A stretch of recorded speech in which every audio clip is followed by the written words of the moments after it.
I remember when I was younger, I used to live for the moment. You know, you'd want to every day call your friends and ask them where the party was at. Even when I started doing drugs, I guess it was looking for that high, for that moment, you know, or drinking, it'd be for that moment, for that time where we were at. As I think back, it never really lasted. It lasted that moment, and then came that headache, or that stomach ache, or that vomiting, the regrets of what I did earlier on that day or the night before. There were a lot of regrets.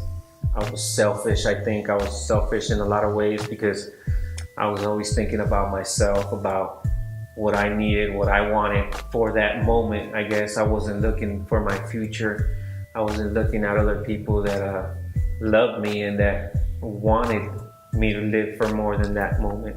You know, that road that I took, it took me through some rough places, you know, from being a youth incarcerated in a juvenile hall to, you know, getting shipped to the feds to, you know, getting shot at.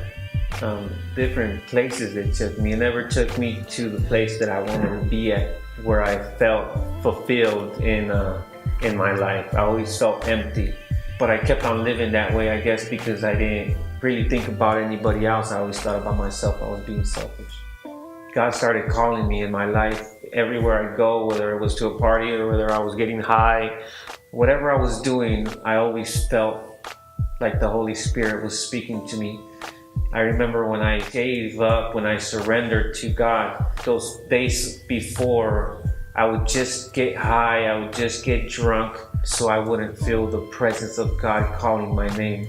In that moment of time, I was just trying to drown that feeling of God speaking to me.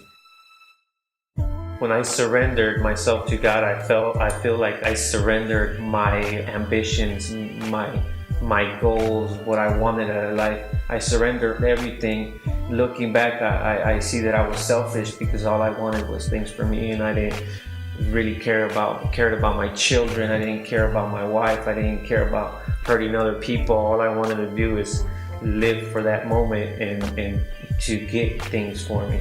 Now that I'm walking with the Lord, all I want to do is serve. All I want to do is help people. All I want to do is make a difference in people's lives, because I know that if I live selfishly for me and worry about me, it's not going to bring me any fulfillment, and it's not going to bring me anything. The Bible talks about eternal treasures and things that God is going to reward you for, and that's what I look for. I look for eternal rewards now. I look for blessing people because I know God's going to bless me back. So I believe that serving is more than a moment. I believe that that's an eternal thing that'll come back to you when He says, "Good job, my faithful servant." Servanthood is more than a moment.